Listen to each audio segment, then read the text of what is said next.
The gremlin taming method is not about changing any of that. It's about noticing your own concept and your own advertisement. It's just a style of being that you develop. You're best served when that outer ring matches who you are on the inside. When your voice and facial expression match who you are on the inside in any given moment, called being authentic. The gremlin taming method is about starting to catch yourself getting in the way of that and not trying to remove it. Just going into the block. It takes courage because it's unpredictable.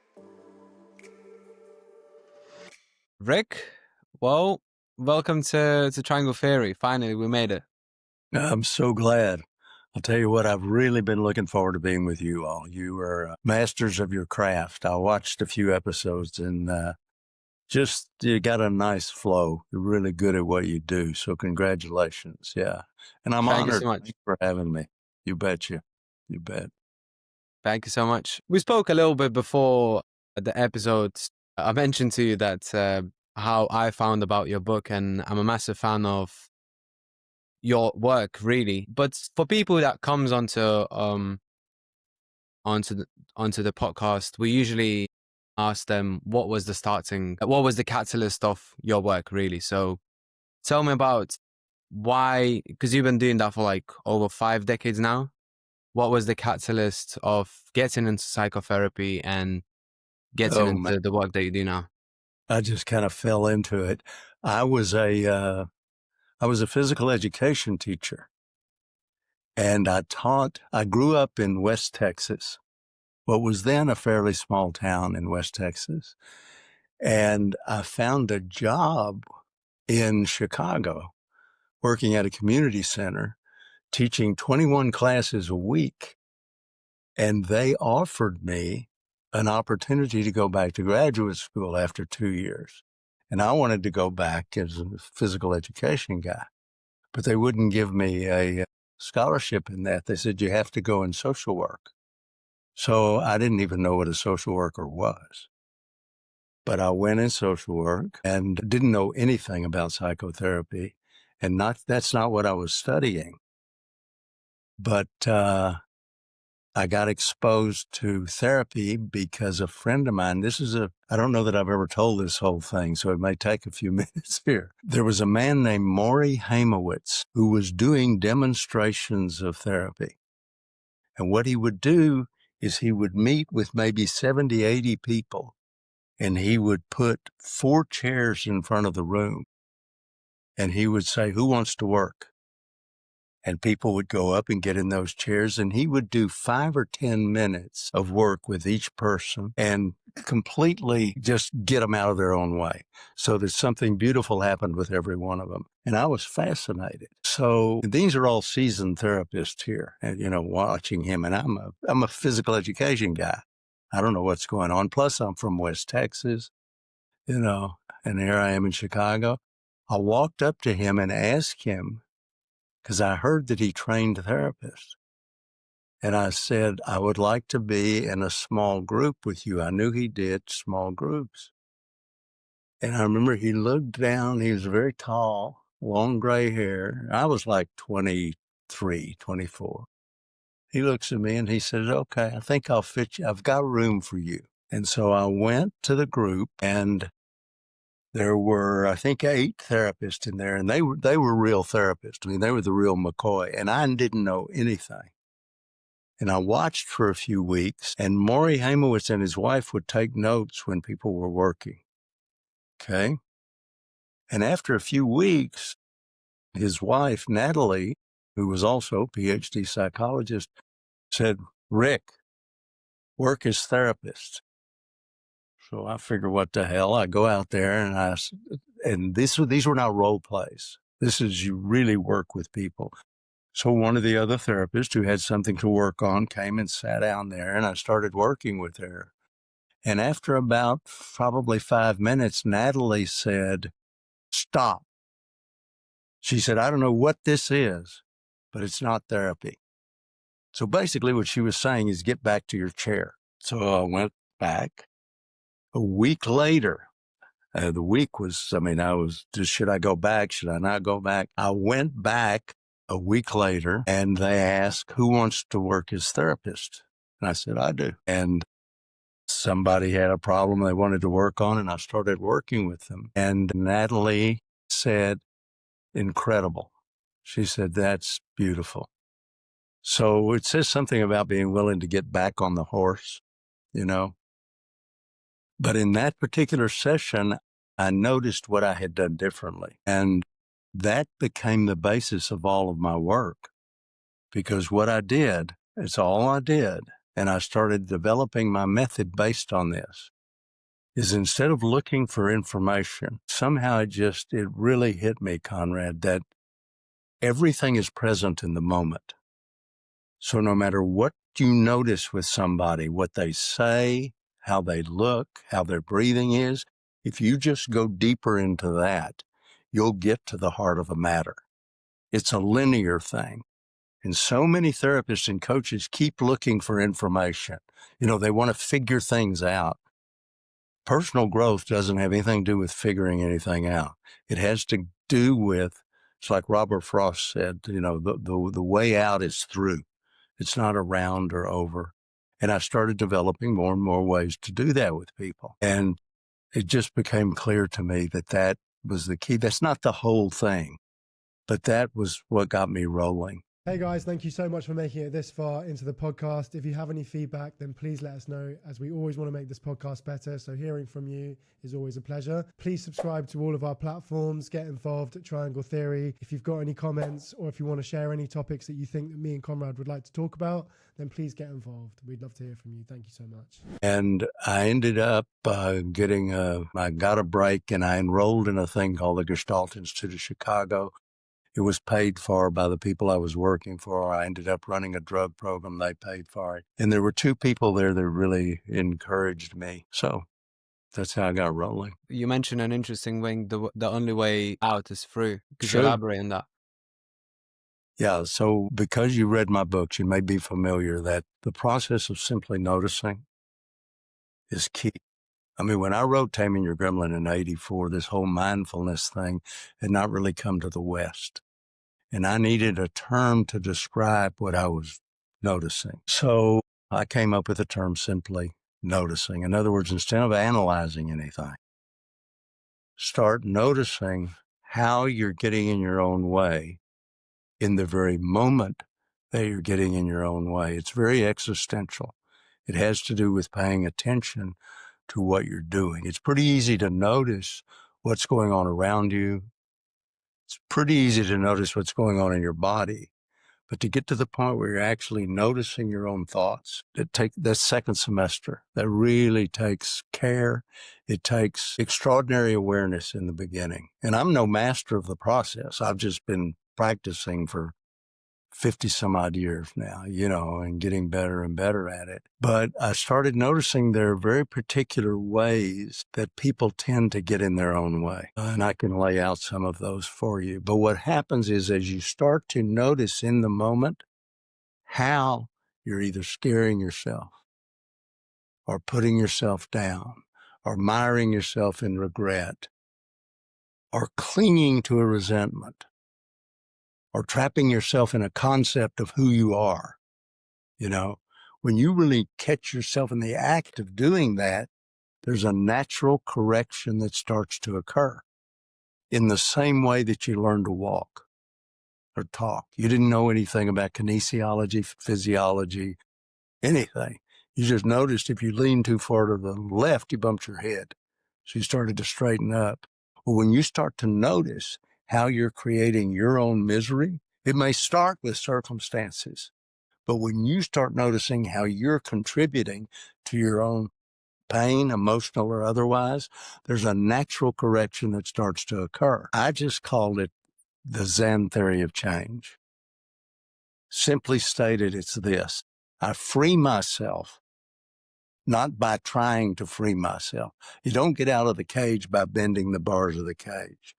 I free myself by simply noticing how, not why, how I'm imprisoning myself this is the key, in the very moment in which I am imprisoning myself.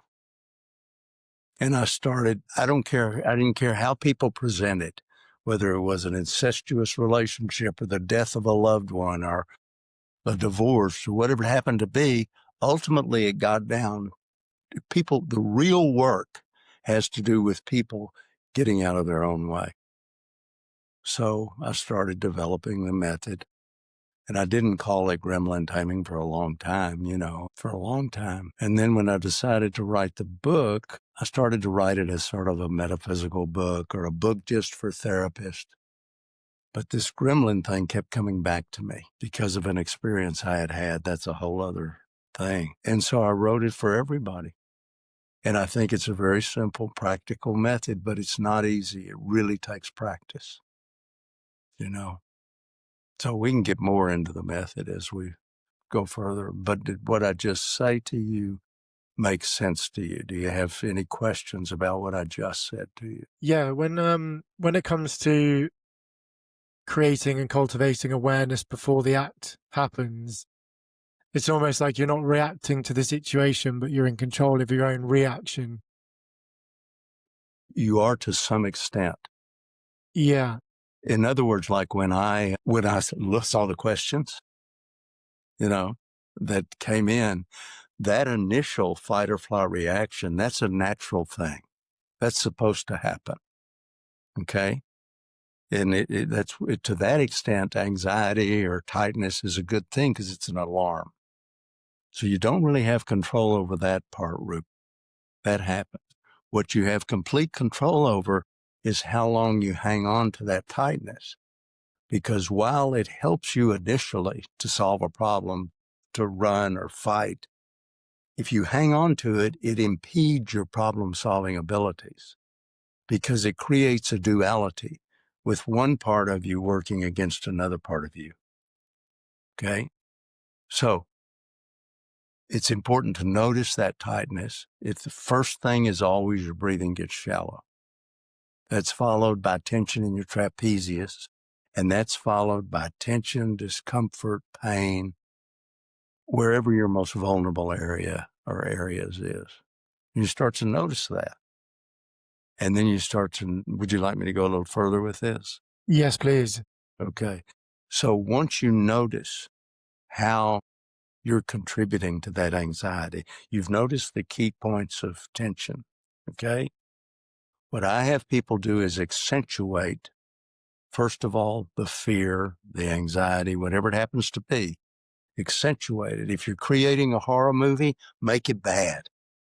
Make it really bad, but do it in about 30 seconds. Do it quick.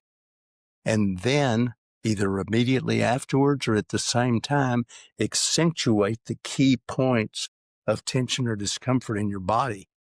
And you start to notice, I'm the one hanging on to this. Okay. Now, if you do nothing but that, it kicks into play the Zen theory of change. So you start to automatically relax because as an organism, on the most fundamental level, any organism just wants to be in balance. Okay. As a human organism, you want all of your energy flowing one direction.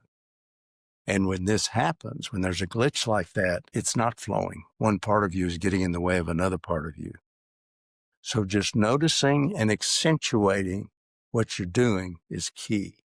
Then if you want to just play with how to alleviate that, there's so many ways. One of my favorite is just to exhale fully through your mouth a few times. Like if I'm by myself, it's going to be like, ha!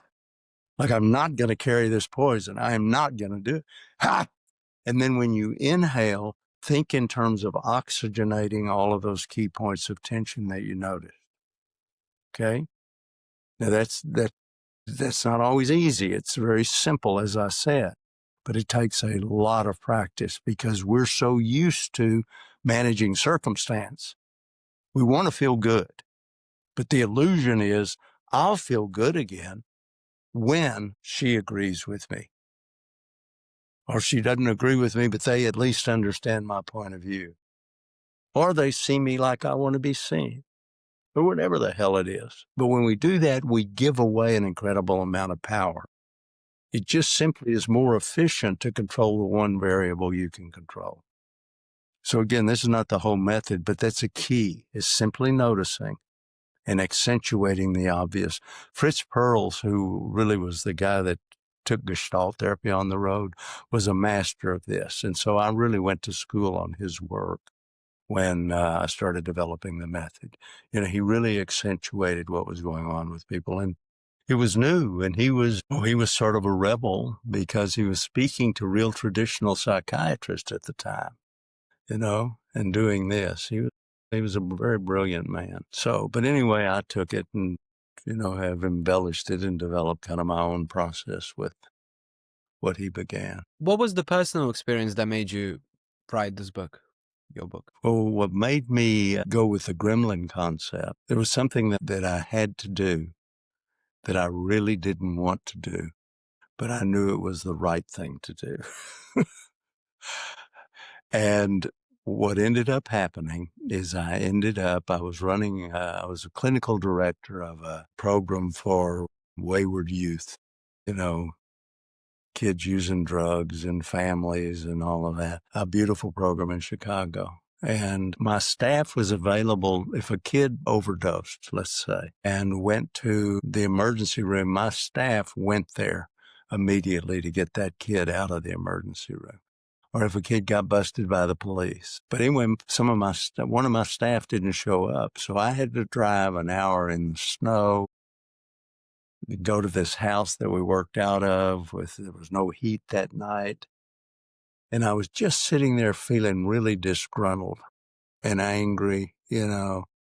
And it just hit me all of a sudden. It's not this guy's fault. I'm sitting here in a room all by myself feeling like this. So it has to be something with me. And the image that came to mind, believe it or not, and I don't know that I had ever thought about gremlins, was of a gremlin, a monster sitting there kind of tormenting me. So anyway, that image stayed with me. And when I wrote the book years later, I used it. So it's that simple, really. Yeah. Again, I started to write it for a therapist, and it was going to be really lofty and all this. And I thought, no, that image kept coming back, you know. So, yeah. So I have a question for you guys.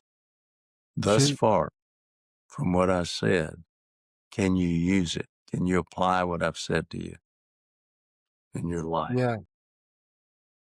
I found it very interesting when you said that it's all about noticing that you are in a cage. And I'm currently doing have you ever heard of IFS therapy?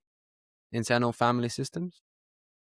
Well, of course. Yeah, I'm a what's called an approved supervisor for the American Association for Marriage and Family Therapy. A fellow, I think, of that organization. Yeah. I knew you probably would have heard of it at least, yeah, because with Yeah. that 5 decades of psychotherapy. So currently I'm doing IFS therapy, and I find it very similar where sometimes I feel like before I started doing this therapy, I felt sad.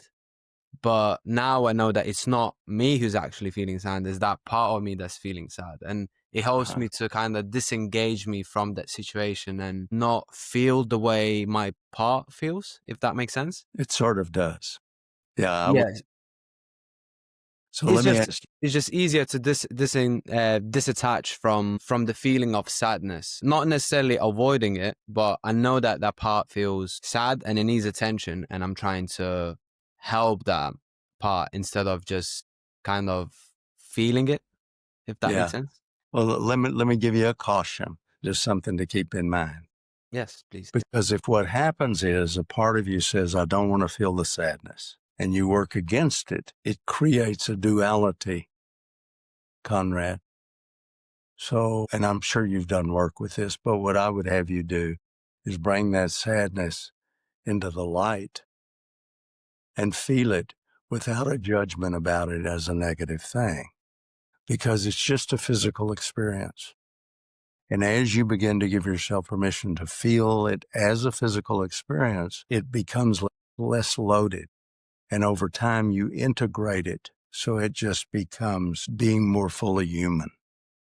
I certainly don't want to contradict the work you've done, but there's no contradiction here. Do you hear what I'm saying? And does it make any sense to you? Absolutely. I do believe that. Like I'm not trying to say that I'm trying to avoid it. Avoid it or ignore it. I'm feeling it, but I'm viewing it as it's not really me. It's the part that is feeling sad, and I'm trying to help that part to feel better in a way. So how are you going to do that?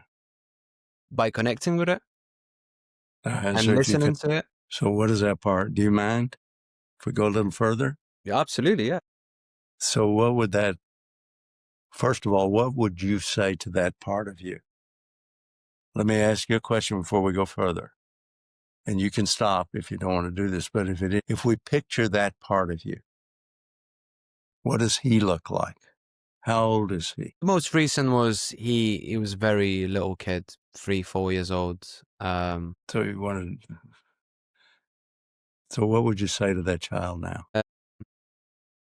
I would say that I'm not here to judge, and I'm not here to, I'm here to protect you, and you can be open with the way you feel and express yourself. Well, let's do this. And if you guys don't want to go this direction, it's okay with me, but this is something that everybody watching the podcast can benefit from. Yeah, go for it. So let's do this. Let's imagine for a moment, and you do it too, Rupert, and anybody watching can play with this. What I'd like you to do for just a moment is close your eyes. And I'm going to close mine too, so I'm not here just staring at you. Let's close our eyes. And for just a moment, leave the theater, get out of your head, and just drop your awareness to your breathing. Just for a moment, just drop your awareness to your breathing. And for just a moment, keep your awareness there, which is not easy because I'm talking. So when your awareness drifts to my voice or your thoughts, just take it back to your breathing just for a moment, just like that.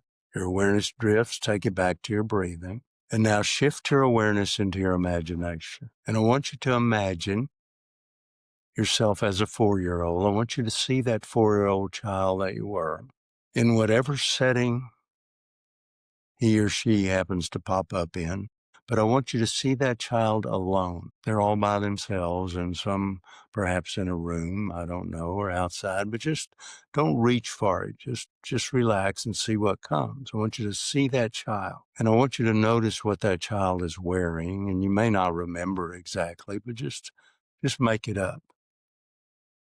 It's a 4-year-old kid, and it's you. Just see that child. And in your mind's eye, without speaking aloud so that I hear you, just in your mind's eye, I want you to say to that child, and again, don't speak aloud so that I hear you, whatever you most want that child to know. And it can come from a place within you deeper than words, from your heart to that child's heart.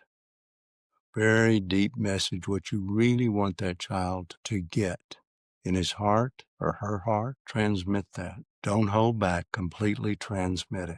And just imagine for a moment, just imagine that that child is just simply feeling. They're not thinking about it, no cognitive information, but they're feeling what you want them to know. Just imagine it. Just make it up. They're really feeling it, and you can tell by the look in their eyes. Just imagine it. Just imagine it. Just stay with it just for a moment. Just watch that child, and I want you to take a good look at his or her hands for a moment. Just picture that child's hands, and you may or may not remember exactly what they were like, but imagine it. And now look that child directly in the eyes. Now that child can't see you, but let's imagine, just imagine, it's a fantasy, that he feels or she feels your presence, almost like he or she has a guide, feels it in his or her body. It's a physical thing. It's very physical. It may just last for a moment, but it's very real for that child. And now take a really good look at that child, and I want you to transmit that you'll be there for that child. I want you to get that across. You don't need words, from your heart to the child's heart. Just imagine it. Don't limit this. No need to limit it. And now we're going to leave that child there wherever he or she is. But you're going to be able to revisit at any point. And not only that, that child can call for you at any point. Stay with it just for a moment. Now your awareness is like a spotlight. So I want you to take that awareness out of your imagination, out of the world of mind, and drop it right back to your breathing. Taking in all of the air that you want and exhaling fully. Now leave the Learning this kind of gentle control over your awareness is very, very important. So leave the theater and drop your awareness back to your breathing. It takes effort to do that, but it doesn't require strain. Just drop your awareness back to your breathing. Your mind will be clicking away and I'm talking, but you're paying attention to your breathing. Your breathing is the foreground of your experience. And now notice the weight of your eyelids on your eyeballs. Simply notice. Just notice. And while taking in all of the air that you want and exhaling fully, now this is important, really use your belly as you inhale. And as you exhale, exhale fully. When I count to 3, I'd like you to very slowly lift your eyelids. But I'm telling both of you, Conrad, Rupert, nothing is required of you. Don't start thinking ahead. Just relax. There's 1. Just breathe. There's 2. Just breathe. Trust me on this one. There's 3. Now lift your eyelids. And I don't want you looking at me, but I'd like you to look around the room and notice, just notice objects and light and shadows. Just notice. Not thinking about, just notice. And I tell you what, Conrad, just give a word or two to your experience right now. What's your experience at this moment? And whatever you say is right. There's no way to do this wrong. Presence. Is that okay with you? Rupert, what's your experience? Well, the room is like spinning for me. Okay, don't think. Just relax. Nothing to think about yet. Okay, so you want to say a little bit, Conrad, about your experience in the fantasy we just did? What did you notice? It's always quite emotional for me when I see myself as a young kid and when I try to connect with him. I always viewed him as a younger brother and I just want to kind of help him because I know how he feels. Yeah.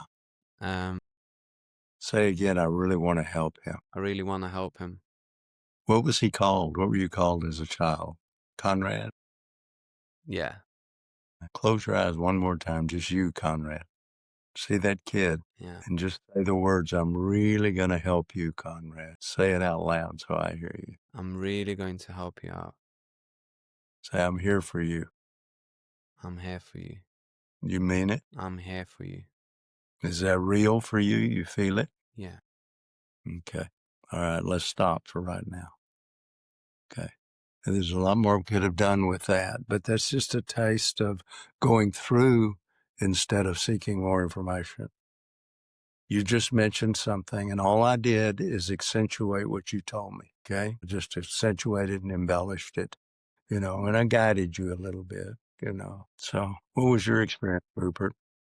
Yeah, I mean, I'm a twin brother, so when I sometimes envision a 4-year-old, it sometimes comes in pairs, but quite quickly it was just me on my own. But the moment I started transferring those sort of words, the room really started spinning for me, and I kind of almost felt like this sort of like energy was really sort of pulling me in, especially when it was like envision the presence. They can't see you, but really envision your presence there. Like Yeah.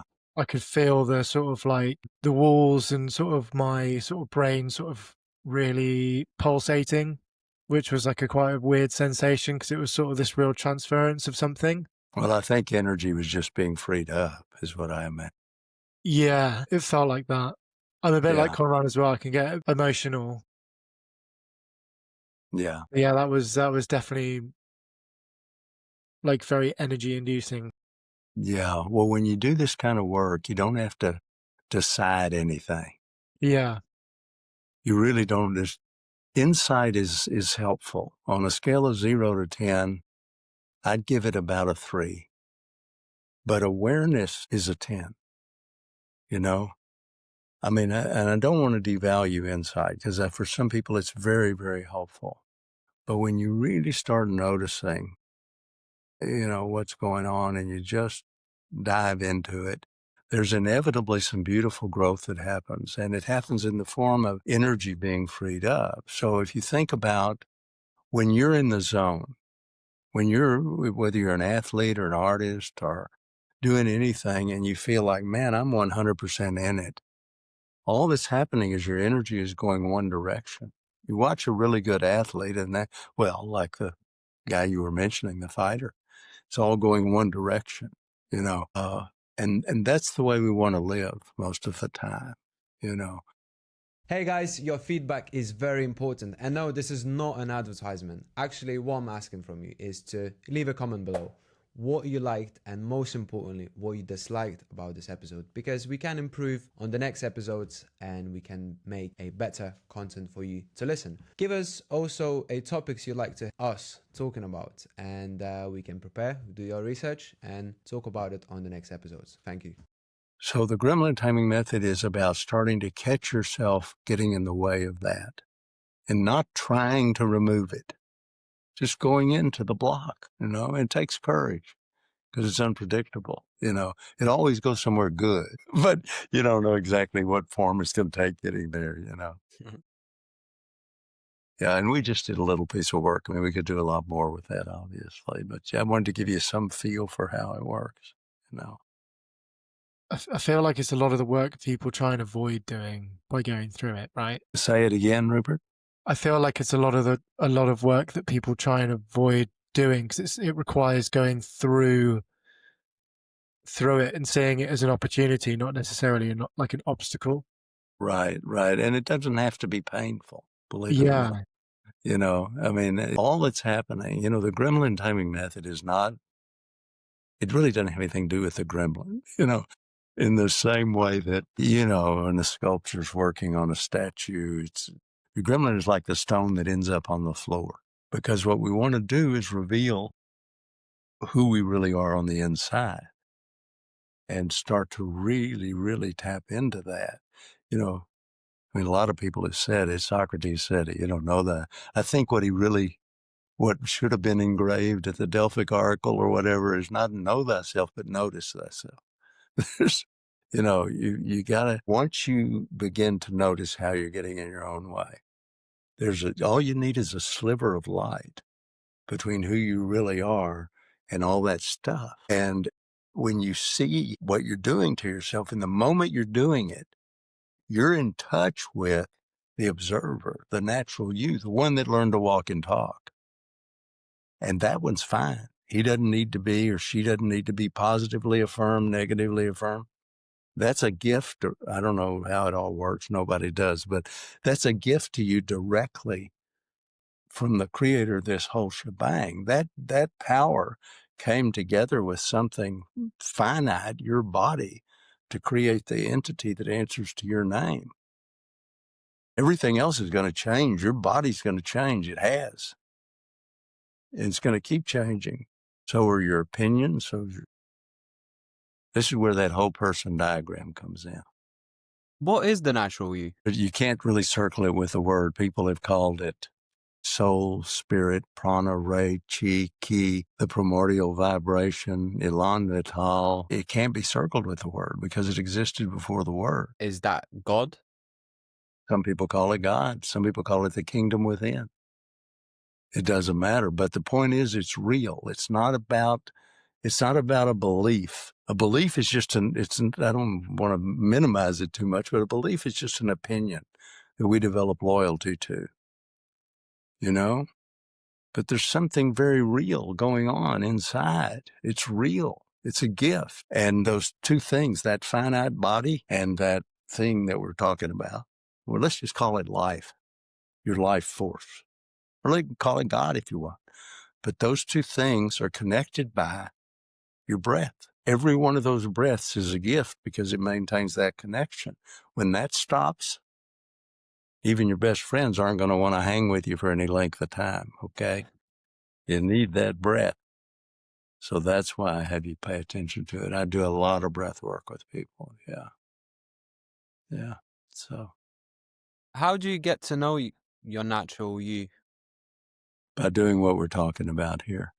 So let's talk about, you see the proverbial heart symbol in the middle. So think of that as the essence of who you really are. That's that soul, spirit. Again, you can't circle it with a word. People, but it's in there. Okay. So that's been there since you arrived on the planet. But from the time you arrived, and this is true for me too, we have been bombarded with experiences.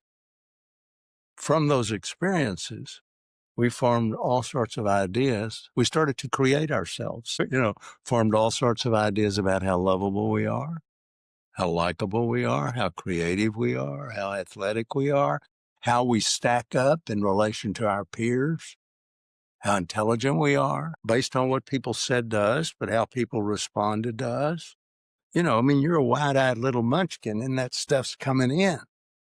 Okay, so you start to develop, I just, in the book, one of the books, I called it Hypnotic Preconvictions, So based on those, that's outside of that heart, there's another ring. I don't remember what color it is. But think of that as all those concepts, those opinions you have about yourself and about how the world works. Most of those got in there really early. And once they're in there, they're like any prejudice. You start to see the world through those concepts and they get reinforced. Well, based on those concepts, you form that outer ring, your act, your advertising, your persona, what the rest of us know as Conrad and Rupert. Okay? So what the Gremlin Taming Method is about, it's not about changing any of that. It's about noticing your own concepts and your own advertising, for what it is. It's just a style of being that you develop. Because if you get too attached to that outer ring, which people do, you're very attached to it, then when it gets slammed, which it is going to at some point, people tend to crater. Now, I call it an act, but that's not a negative thing. I help people get their acts together. But you're best served when that outer ring matches who you are on the inside. When your voice and facial expression match who you are on the inside in any given moment. It's called being authentic. Okay? So rule number one, Rick Carson rule number one is you got to know who you are and feel it in the moment. It's not, you don't define yourself and say, oh, that's me.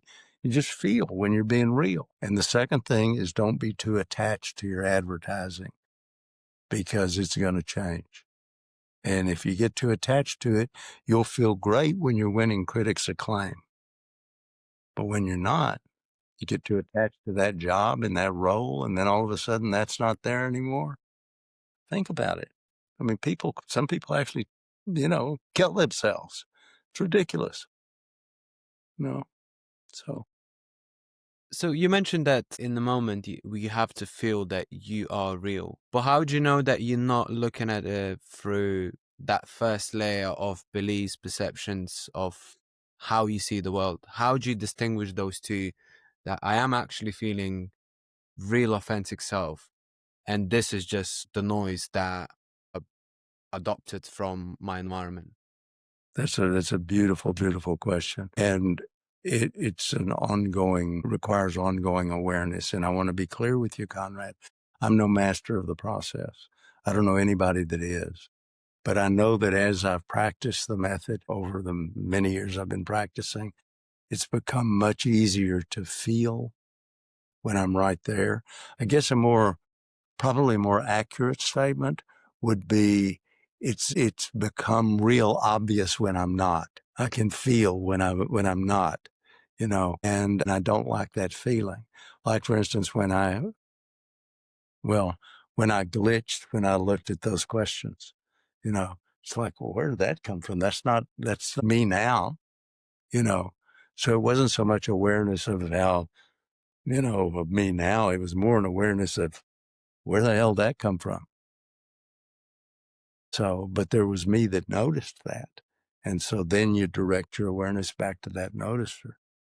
All of this takes a lot of practice. So I just wanted to ask, when you have those feelings, does that sort of come up in certain parts of the body, whether it be sort of heart, gut, or sort of even just mental? Do you sort of actually have those physical feelings? Yeah. All of this, I'm sorry I haven't emphasized that more. This is all physical. It's a physical thing. Everything is physical. Every experience you have in this life, every one of them happens within the boundary defined by your skin. Events occur around you. I've worked with people immediately after bombings and God knows what. you can be involved in things that you don't want to be involved in, but your experience of all those events happens within the boundary defined by your skin. So on the most fundamental level, it's just more efficient. If you can keep this thing feeling cool, calm, collected, and relatively content, it's efficient. You're pretty well home free. And I don't know anybody can do that all the time, but you can return to that place of centeredness pretty quickly with practice.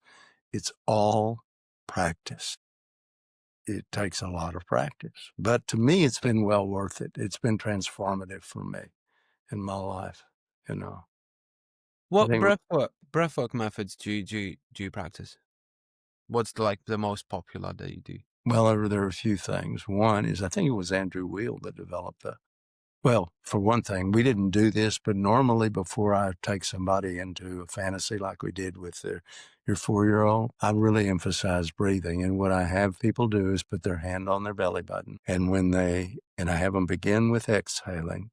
And when you exhale, push your hand in as if you're forcing air out of your mouth. And when you inhale, do it for a moment. Put your hand on your belly button. I'll do it too. Okay? Now just watch me first. I'm going to exhale. And when I do, I'm going to push my hand in as if I'm forcing air out of my mouth and nose. And now when I inhale, I'm really pushing my belly out. And then I'm exhaling and goes in. Do that a few times. Begin with exhaling fully. And when you inhale, belly, but keep your shoulders level. Okay. Let me have your attention for a minute. That's an exaggerated version of how you and I breathe when we're in the zone, when we're really feeling good. That's how we're breathing. When you are either anxious or stressed or in the process of making yourself anxious or stressed, the reverse is true.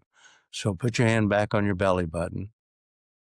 Now, what I'm going to do is I'm going to suck my gut in when I inhale. So it's like this. I'm exaggerating it, but that's exaggerated version of how we breathe when we're uptight or getting ourselves uptight, literally uptight, because what happens is you fill just the upper portion of your lungs and your awareness becomes concentrated in your intellect. Not a bad place at all, but it's got some bad neighborhoods. And even if all you do is spend too much time up there, you are going to get bummed out and anxious because it's not real life. It's just the mind only knows about stuff. It doesn't have direct experience. What's really interesting is like when you see like a baby breathe, you'll see them only breathing with their tummy, and we just completely forget that as adults. Yeah. It's also like when you see a baby breathe, or if you're watching someone who's having a sound sleep. Yeah. Even an adult, a nice dream, that's how they're breathing. But when people get anxious, that's why, you can just see it. You can see the tightness. You don't have to be magic to see how people, there he goes. Just left the room. He's up here. It's not a bad place, but you want to have that gentle control over your awareness. For example, Conrad, if you and I were in the same room right now, okay, well, one of the things I would notice is I'm a little dry, so I'm going to get something to drink. That's happening with me. I don't care what you tell me. I know damn good and well I'm dry, okay, because it's happening in my very own body, okay. That's in here, realm number 1. Realm number 2, what I pick up with my senses. I see your eyes pointed in my direction, Conrad. I know damn good and well they're pointing my direction because I see it, okay. Realm number 3, the world of mind. I make up, I make believe, I imagine you're listening to me. So I'm going to keep talking for a minute. But my entire behavior would change if I imagined you were angry with me. And yet, based on our past experiences, we tend to contaminate the present with that stuff all the time. That's where that second ring of concepts comes in. If you grew up in a world that was, as a little child, where you had to be afraid, then then you're going to be vigilant and tensing in anticipation of pain when there may not be pain there at all. And the reality is, a good fighter, you watch these guys, a good fighter is relaxed in the ring. They're loose. They're not, I wonder if he's going to throw a left. I wonder if he's going to, I mean, there's a little of that, I guess, but the fighter's relaxed in the ring. So, anyway. It's very interesting you said that, that because I was afraid when I was a kid, when I'm an adult, I tried to, and I noticed that very often in myself, where I try to read people and try to think what they think about me. And sometimes it's right and sometimes it's not. But every time that it's not, I create this unnecessary anxiety because I feel like they just don't like me. Or say it again, but what you just said. Okay, but instead of I create this anxiety, see what it feels like to say, until now, Rick, I create this unnecessary anxiety. Now say again, my tendency has been to create unnecessary anxiety. My tendency used to be to create unnecessary anxiety. Yeah, because as long as you cling to that concept, okay, I told you it's a hypnotic preconviction and it influences, you can't really change so long as you've got that in there thinking that's how it is. But It's I'm the telling language the language that you speak with yourself, right? Yeah, everything in the Gremlin Taming Method is about taking complete responsibility for what you're creating, Now, granted, it started when you were a kid, but now you're creating that. It doesn't mean it's wrong, but my job is just to help you notice that you're creating that and it may not apply. It may not apply. And if something goes down you got to take care of, you'll know what to do. I'm not saying don't ever think ahead, but if you're leading your life constantly watching, a friend of mine said you never get where you're going to if you're going to all the time. If you're always thinking about what's next instead of just being right there. Yeah. It's really interesting because I wanted to ask, by changing the way in which we talk about ourselves, and that sort of I suppose talks or puts that into our self or subconscious mind. And I Exactly. believe that also rewires your brain just by changing or reframing the way you talk about yourself. So kind of how Conrad was saying, that's not his identity, because he's not reaffirming that by saying I get like that. It's I tend to get like that. There you go. That's beautiful. Yeah. If you'll just label your processes really accurately, Yeah. instead of, and I hear therapists do this one all the time, I'm sensing that you're angry with me. You're not sensing a damn thing. You're imagining. Yeah. I see you scowling or I see you furrowing your brow. Are you mad at me? You can check it out. But don't automatically assume all this. It doesn't mean it's wrong, but just it's all about noticing what you're creating. And just considering, do I really want to create that right now? Yeah, maybe, maybe not. It sounds like a lot of work. It's not. It just takes a lot of practice. You start noticing, man. Go ahead, Conrad. What were you going to say? No, sorry, finish. I'll say as soon as you finish. That's really it. That's one of the reasons I recommend those language changes. Like instead of saying I'm sensing or I see that, so it's just I'm imagining, or let me tell you what I'm making up, or here's what I want to check out with you. Are you pissed at me? I mean, there's so many little changes. I hear people use, and there are certainly times that apply, but I hear people using can't a lot when what they mean is I don't want to, or I'd rather not. You want to have a real growth experience? And I double dog dare you to do this. Just tell somebody no without explaining. I'll cut you a little slack. You can say no, thank you. But just see what it's like just to let it lay there. So just to fool with it, just to see, well, what am I afraid of? Just telling the truth. Somebody says you want to have lunch next Tuesday, and instead of saying I can't, just say, nah, whatever's true. I got something else I want to do, or that's really not how I want to spend that Tuesday, but how about next Wednesday? I mean, it's little stuff. We don't have to get carried away with that, but you see what I'm saying. It's having How that. would you go about cultivating that awareness? Instead, I guess with taming your gremlin, you have to sit down, meditate, and become aware of your feelings. Is that not how I Nah, understand that? no. All you got to do is pay attention, breath to breath, moment to moment, where your awareness is. And start taking control over that simple spotlight of awareness. And just notice where it is. You know, it's going to always be, if you've got a sharp foreground and a fuzzy background, that foreground is going to be what you pick up with your senses or your body or the world of mind. You just start noticing. That's all. Because again, we create our reality. We create it. I mean, think of any experience. We were talking about that 4-year-old. Just any experience, something that I've really been fooling with lately. I've always done it a lot with my clients, but I have been really going back and doing more of kind of what we just did, revisiting and redeciding.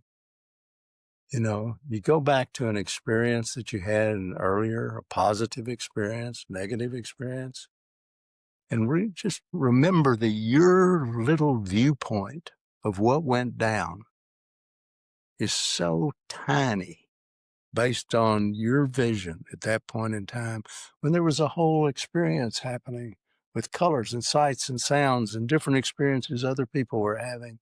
And you can learn so much by just going back and saying, I wonder what was going on with my mom when I was having that conversation with my dad. How old was she at the time? And I wonder what else was on her mind other than that. You just start fiddling with it. It's just fun. Is there a way to be present all the time? Well, I'm no master of that, but I don't know. What I do and what I suggest for everybody really, is come home several times an hour. Come home to the present. And the way that I've worked out a little system for myself. Number one is in the mornings, I always get myself really centered. I would not dare come into a session with a client or into a meeting with you guys without first recentering myself. I wouldn't do that because it's not for you. I don't want to miss my damn life. If I'm going to show up, I'm going to be there 100%. So what I do is I get myself centered in the morning and just meditate. My style of doing that is I close my eyes, go inside, drop my awareness to my breathing. My mind will be clicking away, but I choose to use my breathing rather than a mantra or something like that because in a way, it's the hardest. The opposite of an active mind is just your breathing. So now, so the challenge is, well, I'm going to keep my awareness on my breathing. Well, near as I can tell, it's impossible. But there's something about the practice of gently guiding that awareness that when I come into the world makes it easier because I've formally practiced in the morning. So to answer your question, Conrad, I'm going on a little too long about this, but I have what I call rituals and reminders. So if you could see my office right now, I've got all sorts of little reminders around that tell me, Rick, go back inside, reconnect. So that's a ritual. That's a reminder. A ritual would be if I change settings, not necessarily room to room, but if I'm going to a new encounter or I go from here to the car, when I get in the car, I'm going to recenter. When I get where I'm going, I'm going to recenter just for 10 seconds, a minute, 30 seconds. So I tell people, come home several times an hour. Keep coming home. Okay. And again, all of this is a practice. And the payoff, at least from my experience, the payoff is it feels better. You string together more moments of simple joy and pleasure. So you're not tormenting yourself as often. Beautiful. Yeah, Yeah. no, I really resonate with that. I think so often your mind tends to either go in the future or can be in the past. Whose mind does? My mind. That's There sorry, you yeah, go. there you go. There you go. My mind tends to drift a lot, sort of too far ahead or I'm thinking too far back. Yeah. So you don't have to try to change that. But what you just said is so beautiful. And you did the same thing a while ago, Conrad, as you noticed. It's just noticing. Don't try to change anything, for God's sake. When I hear try or figure out, I know, oh my gosh, this person's on the wrong track. You don't have to try to figure out anything. You just got to notice and kind of play with options. It's just fool around. I really emphasize that with people. Please don't work at this. Just play with it. Just fool with it. Have some fun with it. It's a lifelong process. And from my experience, it just gets easier. And I'm going to say probably for about the fifth time, I'm no master.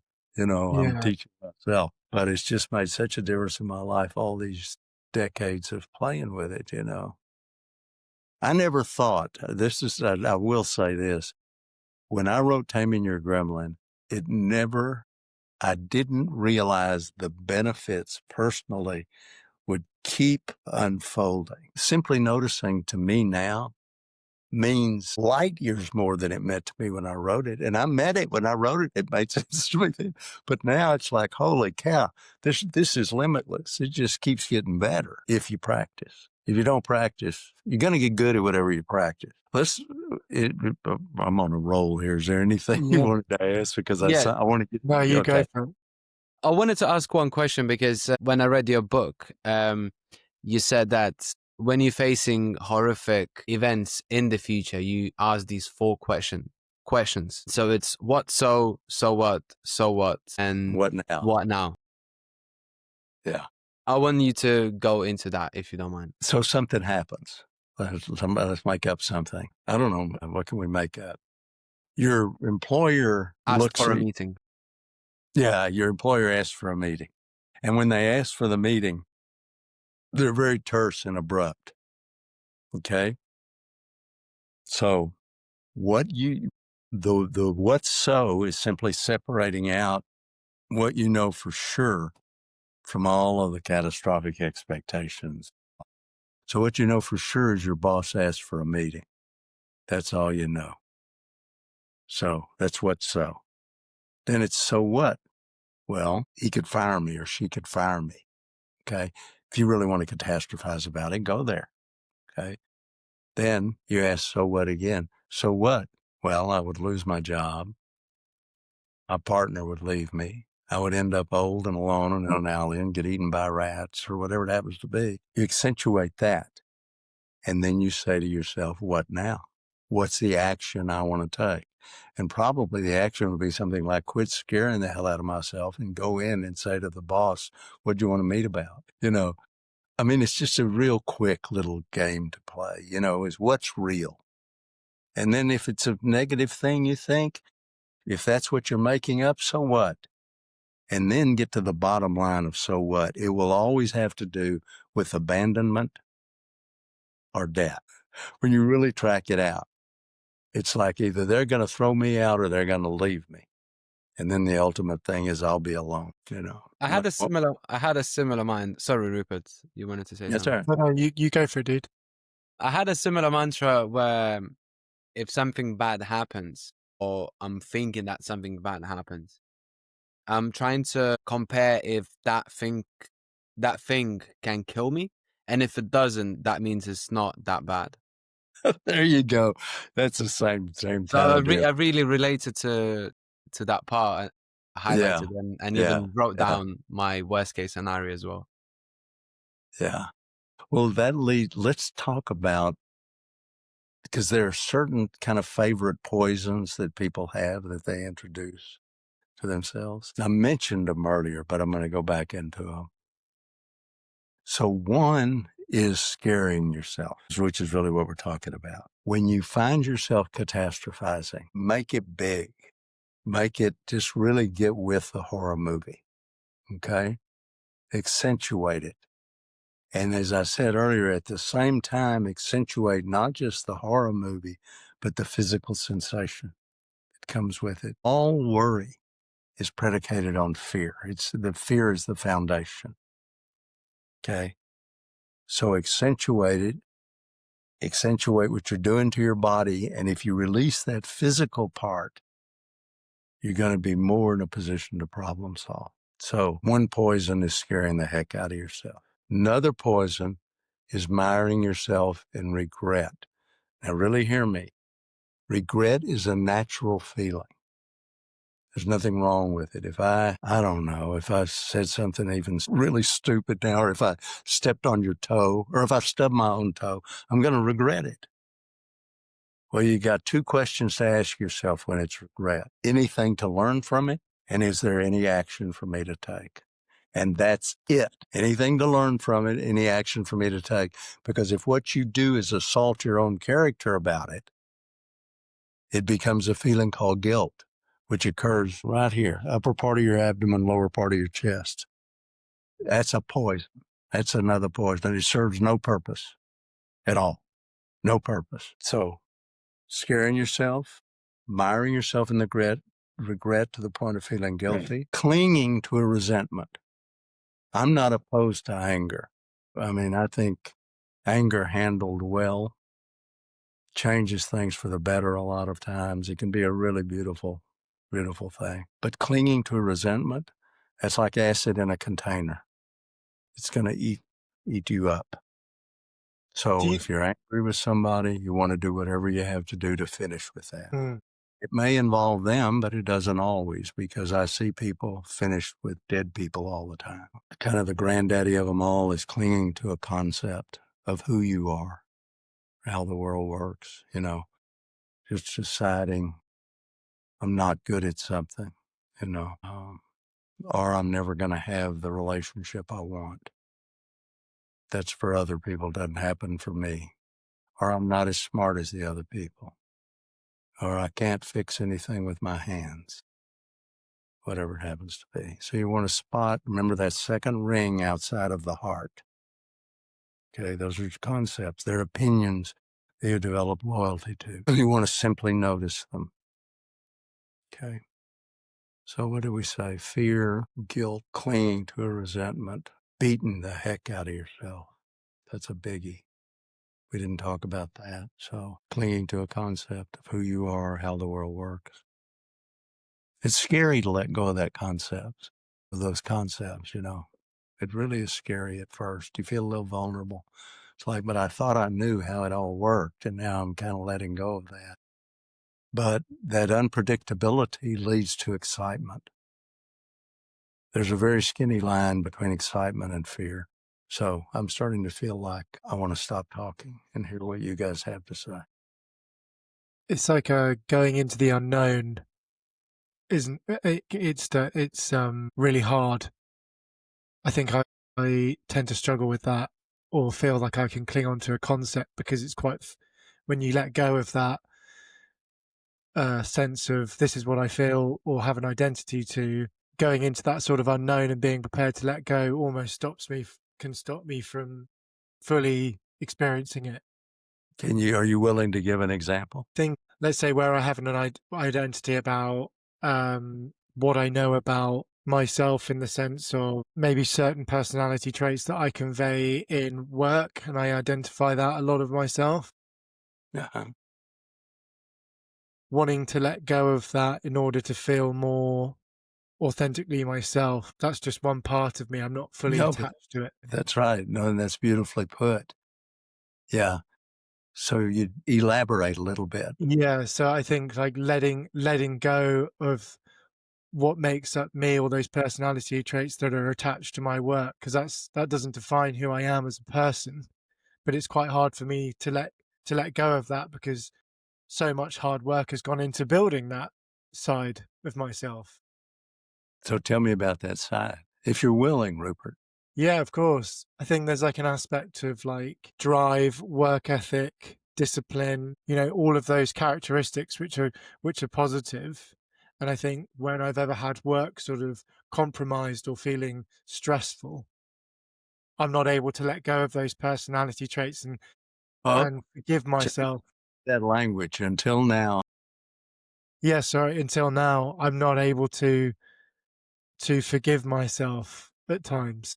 So if you were going to sand that quality down, not get rid of it, I'm going to keep the drive. I'm going to keep the ambition, but I'm going to get rid of the what? Is there any part of it you would like to just sand off? I think the expectation or fear of judgment that other people have of me. Okay, so here's what I'm going to want you to do. You want to, okay, this will help you. Yeah. So when you notice that fear coming up, I'm going to tell you again, don't try to change it. Just notice I'm tensing in anticipation of pain. Okay. You're going to notice that because that's what's happening. It's funny when we tense in anticipation of pain, we're doing it to avoid the pain, but all pain is tension. So what you're doing is causing pain that may or may not even be there otherwise. So what I would have you do, what I want you to do is when you notice that, intensify the fear here and in your body for 15 seconds, 30 seconds, and exhale fully.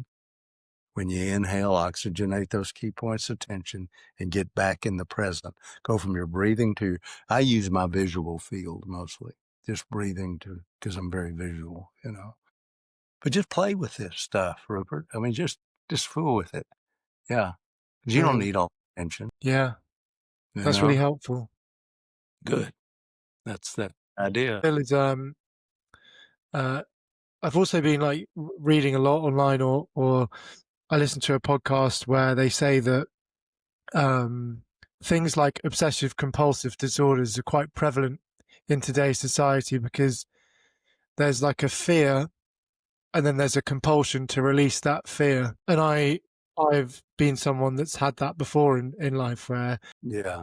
the fear's gotten so bad I've had to almost compensate by doing a compulsion to relieve it, but it never really truly relieves that fear, right? Right. Well, but what I'm describing to you will relieve it over time. Yeah. But it's not, you're taming your gremlin is it's not a once and for all thing. Yeah. But every time you practice with this stuff, it becomes easier and easier and easier. And before long, I think of it as right. It's just like inconsequential, but you gotta practice with it. You're going to get good at whatever you practice. And if you get good if you practice scaring yourself, you're going to get great at it. Yeah. If you practice worrying, you're going to become a professional worrier, And sometimes we learn that when we're little kids for some people because we watch a parent that's uptight, maybe it varies, But again, I really want you guys to just play with this stuff, and for the people listening in, I mean, my, for lack of a better term, my prayer, my hope is that when we do this kind of thing, when I do this, is that people get something that they can actually use, not some philosophy. These are skills people can use. If you'll actually remember where you feel air on your skin, clothes on your skin, so you know where you end and everything else begins. You keep your breathing clear. You notice when you start scaring yourself, putting yourself down, miring yourself in regret. You're just noticing it. You start releasing it, you feel better. And that's really what it's about. The original title of Taming Your Gremlin, and it's sold like hotcakes for 20 years. And then they asked me to do the revised edition. So I changed the subtitle, but was Taming Your Gremlin, A Guide to Enjoying Yourself. And then when I did the revised edition, we changed it to a surprisingly simple method for getting out of your own way, One thing I do want to mention, because a lot of people don't know about it, is there is a sequel to Taming Your Gremlin. And I don't know if you guys knew about that. It's called A Masterclass in Gremlin Taming. And it's a HarperCollins too. But the reason I'm mentioning it is something we haven't talked about is the whole last half of that book is related to creating rewarding relationships. Not just with people, with everything, okay? And we could spend a little time on that if you want. Yeah, I would love to. How would you go about that with relations? Well, so remember, it's not just about people. Let me tell you how I developed it, actually. And I did it, this has been decades ago, but this one was definitely changed my life. I wanted to know when I got out of a session with somebody that I had given my all, that I had been 100% there with them. So I made a checklist, and it turned out to be an acronym later. So if you got a pencil or something or pen, you can write this down. Well, actually, you'll have it on a recording. Yeah, okay. Yeah. But the idea is to have a clear, first word is intention. Okay. Not to accomplish something great out there, but like my intention at any point in time, and we talked about this, is to form a connection. So with my clients, and it could happen if I was writing a book or whatever, my intention is to connect fully with that person or thing. Okay. Which means I have to have that be my foreground. I'm not doing anything else. So your intention, if you're going to create a rewarding relationship, your intention is to form a connection. At any point in time, you're a devotee of something. I'm devoted to you and to sharing this information right now. That's what I'm doing with my life. So I want to connect with you toward that purpose. If my intention is to form that connection, it's easier to do if I respect what I'm connecting with. Now, I respected you guys before I ever met you because I watched some of your work, But it's not just about respecting the other person. Even if I didn't respect you, what I am damn sure going to respect is these are precious moments of my life. And if I'm going to be in it, I'm going to be 100% in it. So my intention is to connect with respect for the fact that I'm given this opportunity to be here, be in this. So intention, connection, respect. The next word is environment. The acronym, by the way, is I create, because you're constantly creating, I told you, your life. Okay, so your intention is to connect with respect for the fact that you're not going to get any of these precious moments back. It makes sense then to ask yourself, what is the very best environment in which to form that connection? This is not the ideal. I would rather be in the same room with you guys, but it's pretty good. At least we're visually seeing each other, But I can tell you, if I was going to write a book, I was going to do some writing, I have a whole different environment. I have a whole different environment, the way I set things up, where what I can focus on is my writing. I write longhand, So it's amazing the number of people who don't attend to environment. I will have people, this has happened a few times, I'll be working with a company or, a principal of a company. He'll tell me he's going to do a performance review of somebody. This happened a few times, a performance appraisal. I said, where are you going to do it? He said, we're going to do it over lunch. Like, well, you're going to eat lunch, you're going to do a performance appraisal. You got to ask yourself, if you're going to have a conversation with your partner about finances, what's the best environment to do that? So your intention is to connect with respect in an environment that you've said to yourself, what's the best environment to do this? And set it up. Okay. The next A is authenticity. And there's two parts to that. One is to match your voice and facial expression and your experience to what you're actually feeling instead of some trumped up idea of what you think you're supposed to be like. Just be real with yourself. But the other is to have your own authentic experience. And where that one came up for me is when I teach people to meditate, and a lot of times they would come back into my office and say, well, I'd say, how was it? They said, well, I did it, but it's not the same as when you guided me through, And I say, don't let go of your idea. Some people have so many ideas about meditation. Good gosh. Just do it. Just practice. Just do it. Don't have your concept about what it's supposed to be like. Just do it. Well, have your own authentic experience. That's what matters. So your intention is to connect with respect in an environment where you can be authentic. The next word is trust. If you'll trust that, your intention is to connect with respect in an environment where you're willing to be authentic. If you'll trust that process, you'll have a great experience and your energy will flow freely. So the last E is energy or experience. I did that really fast. We could do a whole day on it, and I have many times, but yeah. So it's I create is the acronym. What's so beautiful about all of that, and thank you for sharing, is that I feel we live in a world today where everyone is trying to multitask. That's so true. Yeah. Everyone's either on their phone or distracted or not really there, or it's really hard. And I'm guilty of it. Sometimes I'll be with my own parents and I'll have my phone on the table, and my mum will always say, well, you're not really there if your phone's on the table. And I'm like, do you know what? You're absolutely right. I better take that away. Well, good for you. Yeah. I can tell you this. I mean, people joke about everything, but it's really difficult I'm in my 80s now, and I feel quite hamstrung by not having more knowledge of technology. It's moving so fast that I have some difficulty with that. And I'm really starting to recognize my own concept about that I really had just convinced myself that I have these huge limits. And I'm really, really making an effort to move those limits out of the way, But it's gotten painful at points because there's things I want to do and I just don't understand how to do it, Yeah. So It's hard. Yeah. yeah, be Even sensitive I struggle. about that, and especially your grandparents. Yeah. I want to Anything read something from your book, Rick, Okay. because I found it very interesting, and I want to hear your thoughts on this.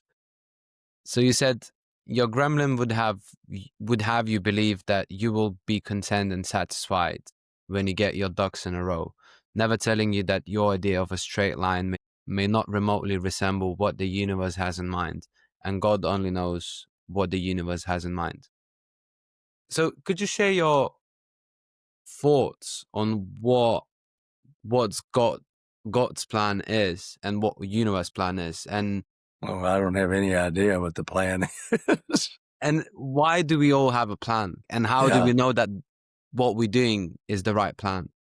Well, you don't, is in answer to the last part. The middle question, why do we all have a plan, is because if you really relax and you start centering yourself and you can really accept the fact that it's all random, it's all moving parts. Every cell in your body is in a constant state of transition. There's no solids. It's all moving. Everything's constantly changing. That's scary. So what we do is we create the illusion of predictability, whether that takes the form of a religion or whatever. It's like if I decide this is how it is, and this is what happens when you die, I can feel safe. Okay? Create the illusion, I want to emphasize that, of safety. Okay? The downside of that is people form those beliefs and then they fight to defend those beliefs, which creates anything but a safe situation. So really, really, really, the hardest thing, I think, is to accept the unpredictability of existence. It is unpredictable.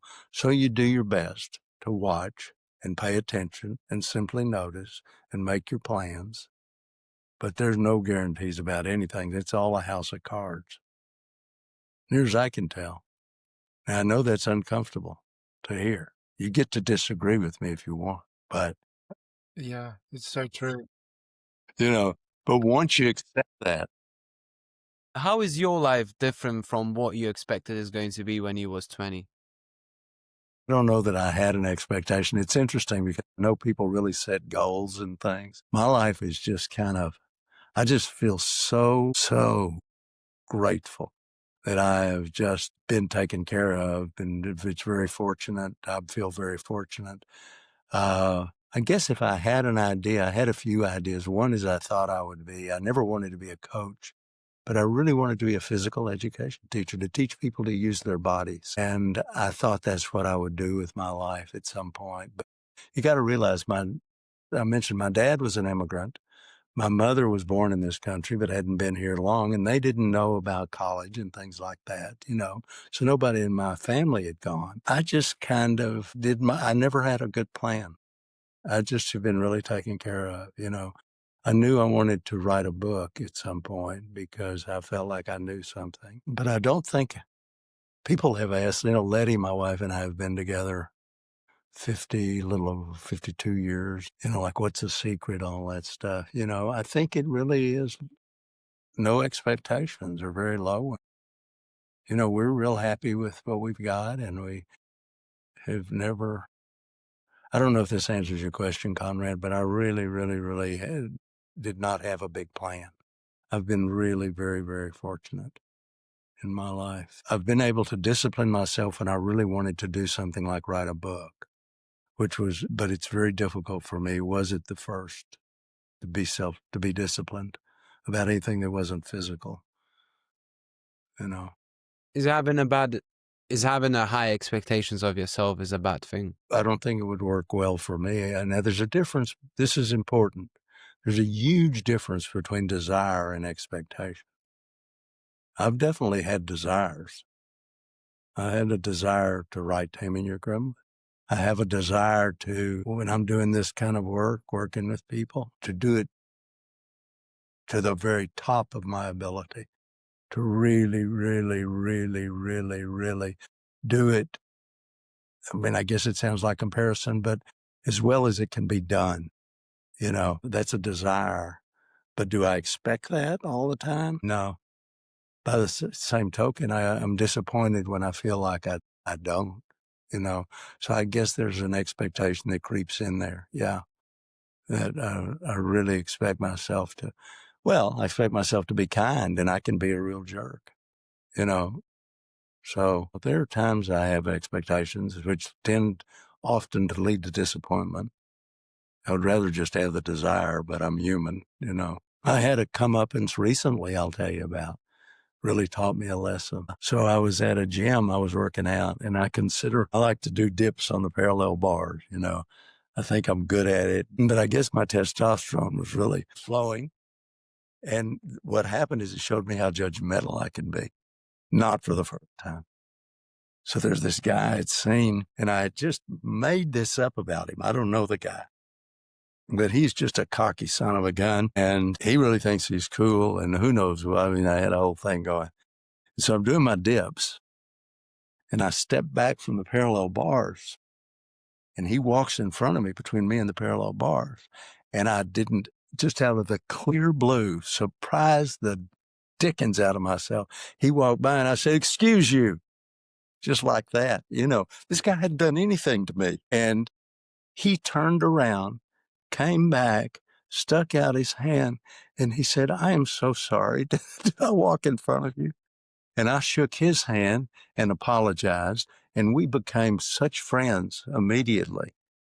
So it just showed me the difference between seeing things this way and seeing things this way. And it all happened in a matter of seconds. But it was like, it just showed me, Rick, you could be a really judgmental idiot, So you never quit learning. At least I haven't, So, yeah. There's learning opportunities all day long, folks, So If you could summarize Gremlin's technique for a person who's you never heard of it, what would you say to him, and how would you summarize it? they said practical tools. Simply notice how you're getting in your own way, and the moment you're getting in your own way, take complete responsibility for it. And the way you do that is you shine a bright light on it and accentuate it. That would be number one. Okay, you don't even have to try to change anything, but if you want to play with an option, play with it. Number two is I want to give you this one because I want you to really play with it. Picture a continuum. One end of the continuum, see yourself like this, guarded, okay? Being careful, really, maybe even afraid. Other end of the continuum, see yourself as, you wouldn't literally stand like this, but standing with your arms by your side, your palms facing out, and you're just kind of, just showing up, just right there, just completely relaxed and present. At any point in time, including right now, you and I place ourselves somewhere on that continuum. So what I say to you and to anybody listening, start noticing breath to breath, person to person, situation to situation, where you place yourself on that continuum.